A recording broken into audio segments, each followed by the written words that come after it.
Welcome to Energy Stew. This is Peter Roth, your host, and we're going to be looking into the future and maybe into the past and understand the deeper nature of who we really are and what we're really doing next, and be surprised by a lot of things that we're going to hear. And that's because we're speaking to a woman who is connected to deep sources of consciousness, of information in the universe. And that's Patricia Cori. Patricia, welcome. And I also want to talk about the book that I'm interviewing you about, because you've been on the show before with other books. And this is a great new one called The New Sirian Revelations. And this all started in 1996, and there's a lot in your book about the origin of your journey and how you were swept into it by standing in the right place. Let's call it the right place at the right time. Definitely.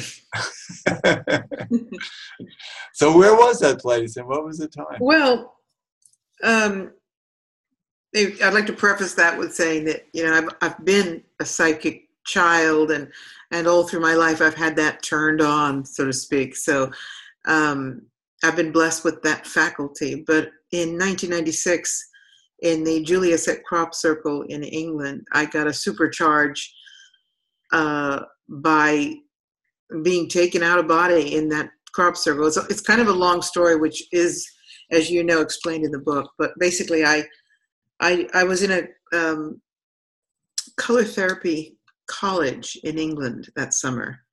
And I woke up in the middle of the night at 4 a.m., which is the witching hour, as you might gently call it, because that's when I always hear these messages. And I woke up at 4 o'clock in the morning, and I saw myself flying over Stonehenge and a spiral, big, huge spiral next to Stonehenge in the field next to it.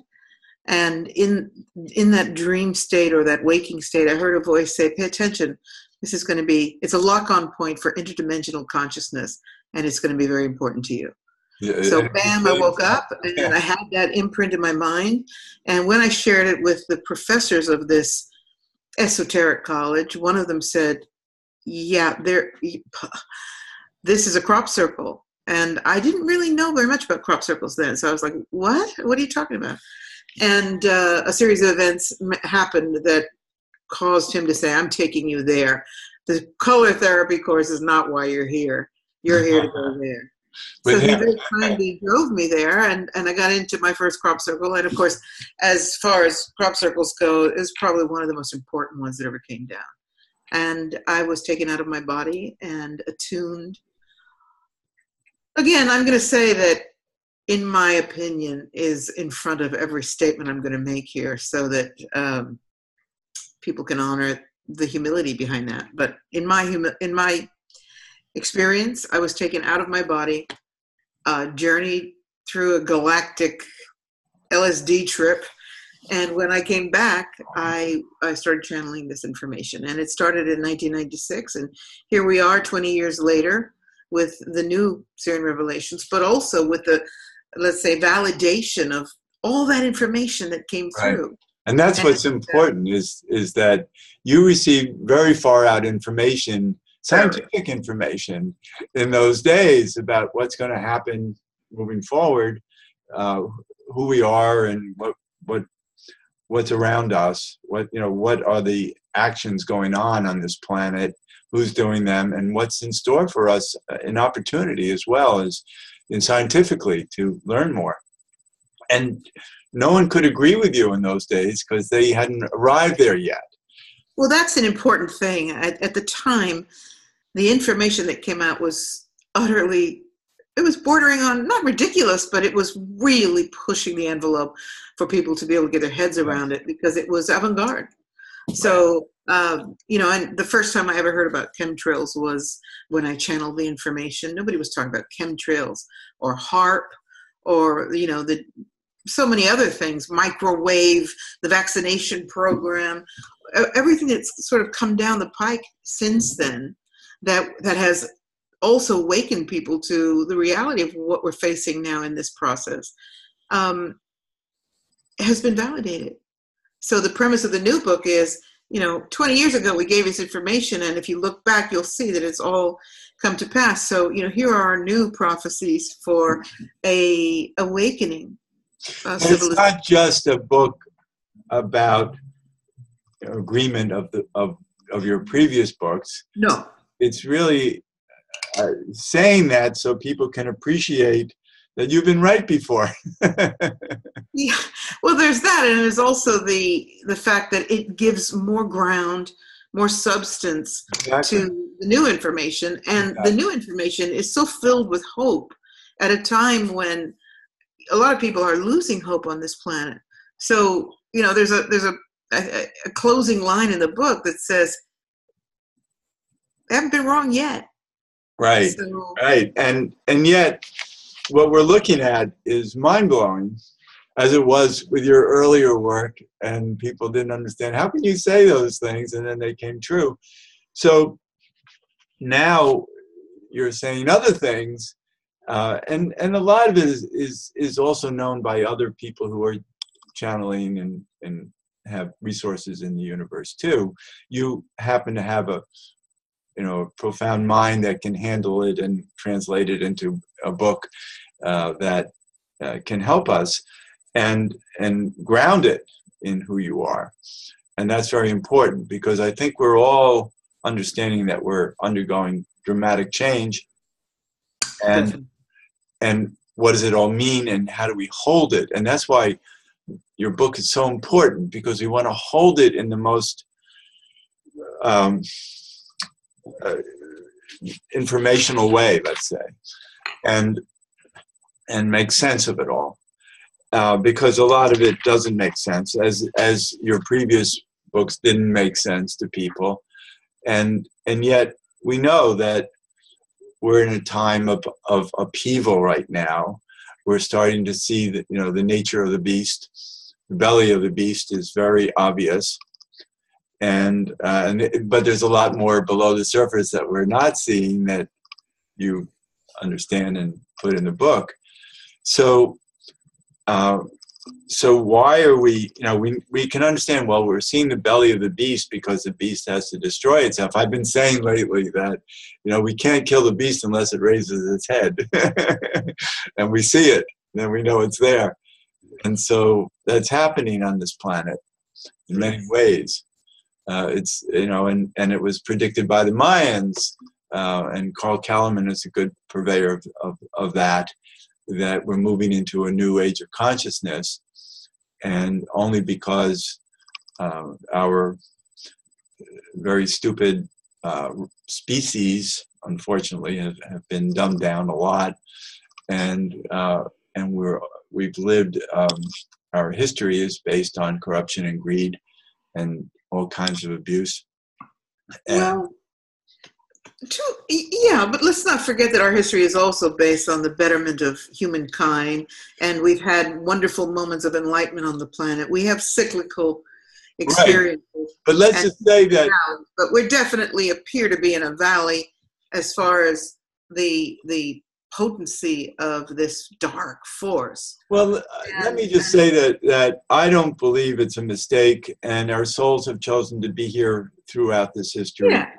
And our souls have grown dramatically, and we've increased the light of the universe because we've been here struggling for the light. Yeah, and I do want to say, you said that a lot in the book is impossible to understand, or something of that nature. And actually, I'm not sure I agree with that, because people are really getting this book hugely, even much more than the earlier books. Yes. Because they have that experience of 20 years of all of that information coming to pass, and such a vibrational shift that we're all going through. And so in some ways, even though the new information is really, it's really hyper physics, people seem to be getting it much, much quicker and more comfortably. Yes, but it's a much larger segment of the population getting it. That's right, exactly. But there's still an even larger segment of the population that has no idea. Well, yeah, but there's a large segment of the population that doesn't have any idea about a lot of things. Exactly. Just, Well, just plugged into the matrix, hook, line, and sinker. Yeah. And it'd be nice to see, as our numbers increase, Yes. see some big numbers of people shifting. And of course, the matrix and the system is doing everything possible to keep people in obedience and slavery. And, starting with the cell phone, a great tool. And then, a lot of pharmaceutical drugs, dumbing down the population, dumbing down the education system, and all kinds of other attacks on the human spirit. But we are rising. And yes. that the message, one of the prevailing messages in the new book is we are rising. Well, it's happening at a solar system level. That's right. It was explained to me a year ago, sitting down with an astronomer who actually has a connection with NASA. So he said they agree with him about this, that our solar system and surrounding suns have been shifting in the stream of the galaxy, where we've moved to a position where in much more direct sight of the center of our galaxy. Mm-hmm. And that's able to stream energy towards us that we've never had before. Well, we're closer to the Photon Belt, first of all, for people that are familiar with that terminology. And second, the NASA is clinging to the scientific explanation that the Sirian High Council gives us in the metaphysical explanation, Good. Which is our solar system. It's the sun, it's the solar system that's ascending, not just human beings who keep referring to the ascension of the soul and spirit, but it's the entire solar system that's moving into the fourth dimension. Right. And on. And so what NASA's giving us, dribbles of what NASA's really knows, and what they're giving us about the scientific idea of what's happening, is a very dry and limited depiction of what the council is giving us and has been giving us for 20 years about the sun ascending, passing through its ascension cords, and moving into the next dimension. But let's not be frightened that we're going to lose our sun. No, we're not. We're not losing it at all. No, in fact, in those 20 years, we've had science come forward with what the council said back then, which was that, what you understand as black holes is not at all what they are. Black holes are not vortices of intense magnitude of magnetism where everything gets sucked in and destroyed. Rather, they're passageways of celestial beings that are passing to their next, through their own astral cords, to their next higher incarnation, so to speak. Right. And so now we have, with the advent of so many new scientific approaches to hyperspace and string theory and all this, we've got people like Hawking saying, yeah, maybe actually that's not right. Maybe it isn't the singularity where everything condenses and crushes into, a finite piece of carbon, but rather maybe these are passageways to other worlds and other dimensions. It's like, thank you for validating what was then considered completely heretic information coming from the council. Right. So that's so exciting to see it being validated by science. Well, yet science has a long way to go. Definitely. And what we are trying to achieve here is the merging of spirit and science. And I think that's what this book is doing. Right. And yes. And on many levels, you're talking about so much of our history in the book, as well as what it's brought us to. And, as you relate to the fact that we're still in this time of control by the system, and how limited our knowledge is of what is actually going on in the universe on all levels, in terms of other beings, in terms of other sciences that we have no idea about, that actually our government has known, or levels of our government have known about for a long time. and there's so much that people haven't been exposed to at all. And so what is, so there's your book is just full of opportunity. You love it. I think that, we're still hearing the UFO community talking about disclosure and craft and these very three-dimensional concepts, which are valid. But I think that we're moving to another level of understanding where the three-dimensional representation of consciousness beyond our planet is going to be rather mundane compared to what really is going on in the universe, with DNA laced through the universe and life in the microbial quanta of space itself, and the consciousness of space, of the material, let's call it the material universe, and how it can be, as you read in the book, it can be altered. I love the part of the book that talks about how actually your antiquated idea of traveling in space is so dated. It's third-dimensional travel. Because the council in the book tell us that real travel in space is happening by simply altering the space around the craft, and connecting consciously with the space around the craft so that you can speed up the atoms. We know that when you speed up atomic substance, it gets agitated and it heats up and expands. And when you cool it down, it shrinks, calms, and shrinks. So the council is saying you simply, the drivers of these craft are simply telepathically connecting to the substance of the universe. Well, yeah. How exciting is that? I mean, these are very new thoughts, new ways of understanding. But this is how science is connecting to spirituality, because we're finding that the entire universe is conscious. That's right. And everything is intelligent, and it has its. People don't realize that form can't exist unless it was intelligent.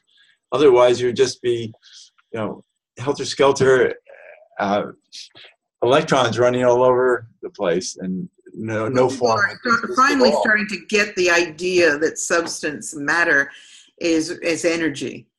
And how many wise humans have talked about mind over matter and all of these paradigms that we've used over centuries to describe that. But now we're getting to the gritty here. We're understanding that everything is energy, and there are only the illusions of boundaries and borders. Exactly. It's all illusion. Yeah. We're just on this plane. We're all in agreement in human form to agree to the same illusions. Yeah. Well, maybe not all. Well, some of us maybe understand that these agreements are self-limiting. Exactly. And so that's really the point, is that the more spiritual people can connect into more mind of the universe and change reality that way. Yes, and we're seeing that happen, and we're seeing also the planetary bodies. Well, I just had an interview yesterday. We were talking about how the planets themselves are dramatically changing. So when we talk about Earth changes and we're all in a flutter about that, I like to remind people that several planets are demonstrating new energies, new behaviors. Saturn's rings are mutating. There are planets that are developing atmospheres.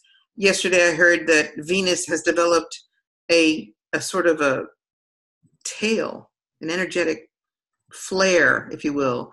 And the council say it's because the planets are lining up and linking electromagnetically more profoundly, so that when the sun passes through this vortex, the planets are lined up to go through. And in the book, you talk about the music of the spheres, and it's so, I've always believed that we are patterned by, the planets and, a moment of birth, whatever that musical note was of the planets, we attune to, our soul attuned to, and we don't realize how complex this music is to create the patterns of personality that we're born into. And so this all changing in our solar system also is shifting the patterns of our own consciousness because of let's call it, because of the music of the spheres. And our sun in particular is attuning probably the most powerfully, and everything is like the conductor, and the planets are all the different instruments, and we're the result of that. Yeah, well, everything has music, and all of the Sirian information has always been very musical in its depiction. They talk a lot about the symphony of life and the music of creation, and I love that because it's a very beautiful way to describe energy. And we have to respect that.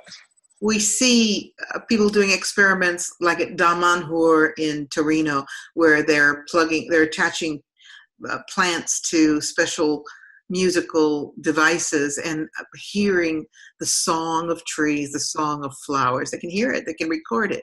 And of course the song of the whales and dolphins, which I've spoken about so much. Yes. And how they're weaving the music of the oceans. And then of course our own music, each individual has a musical pattern and a melody. And how exciting that we're starting to hear these things. And can work with it. Exactly. And understand it and harmonize it better. Yeah, the Sirians, in one of the books, they said, they were talking about Atlantis, so it must be Atlantis Rising. They said, back in Atlantis, when you were so close to the earth that you could lie down on the grass and put your ear to the earth and hear the heartbeat of Gaia. Wow.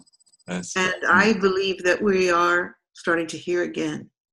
Despite all the mechanisms that want to that completely detach us and hook us into the buzz of technology, a lot of people are starting to hear again. And it's because they're listening. Well, but that's also because of these other energies that are happening in our solar system and from the galaxy that is pushing it. It's in divine order that we change now, and it's been predicted again. From the Mayans, 1,000 years ago or so, they understood that this decade would be a dramatic shift. I think a lot of systems recognize that, like even the Tibetans, when the Dalai Lama said he's the last Dalai Lama. Yeah. And the Native Americans have spoken a lot about this time and the foretelling of what would evolve. And it's always a period of darkness before we reach the light. And I think we're at the last. There's been a long darkness. I think we're pretty much coming to an end with it, and that we, in our lifetimes, are going to see this golden age. I don't think it's wishful thinking. I think we're there. Well, I don't want to think about a lifetime. It's happening now. That's right. Because we're in chaos right now. Everything, all the toxicity is being revealed, and people will push themselves to find greater truth. Yeah, well, taking down the darkness or shining light in the darkness means having to confront it. And so, yeah, it's just chaos in a way, and yet, as the council always say, there is divine order in chaos. Trust it. Right. And that's why we have to also respect the whole journey of humanity to get where it is now and what purpose it serves. And as I said earlier, I really believe our souls have chosen this journey in order to come to greater light. And because it's all about evolution through truth, beauty, and goodness. And we just have to keep finding that everywhere we can. And that's right. And I think humanity has always been striving for that through limited means. I'd like to think humanity has always been striving for goodness, but the truth is, like I said earlier, we've had these peaks and valleys in civilization, and where the meter has pointed, or let's say tilted, to different sides of the polar alternatives, and we're coming through this dark time. It's almost like the Dark Age, as far as everything that's being imposed on humanity to stifle us, and the birth of the Renaissance came out of the Dark Age. So I like to tell people that. Remember that there were burning witches just a couple of centuries ago, and from that time of ignorance and repression came the Renaissance with the great masters, the great art, the great music came from that. And then here we are again. We've had the same imposition of just taking away humanity as much as possible. And the way I like, we are on the uptick of what comes from that. And I refer to what Carl Kalleman has said. He's been on my show before, and a number of times, and he reminds us in those early ages when perspective was discovered. And we can't imagine the mind didn't know how to draw perspective, but never did until it did. And so all of a sudden the mind started to see more three-dimensional space. And you said, it could always see that. No, it couldn't. And then finally it could see it, could put it into its art. Now all of a sudden, we have no idea what we're going to see moving forward. And it's going to be incredible. So that to me, that really shows us what our minds can't comprehend that will soon. Well, I think that we're becoming very clearly acquiring the perspective of the next dimension, and it's challenging. It's challenging. But you're a great ambassador of this new dimension. So I want to come back, because we're really at the end of the show, and remind people that the book is the new Sirian Revelations.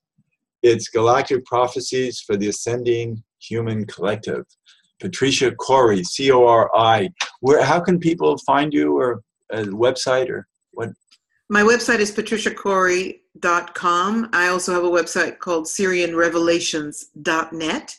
And I'm all over the internet. I do lots of interviews, and I'm on social media. So if they look for Patricia Cori, they'll find me. And I'm so happy to talk with you. You're wonderful, and hopefully we can talk some more, because I enjoyed so much. Thanks, Patricia.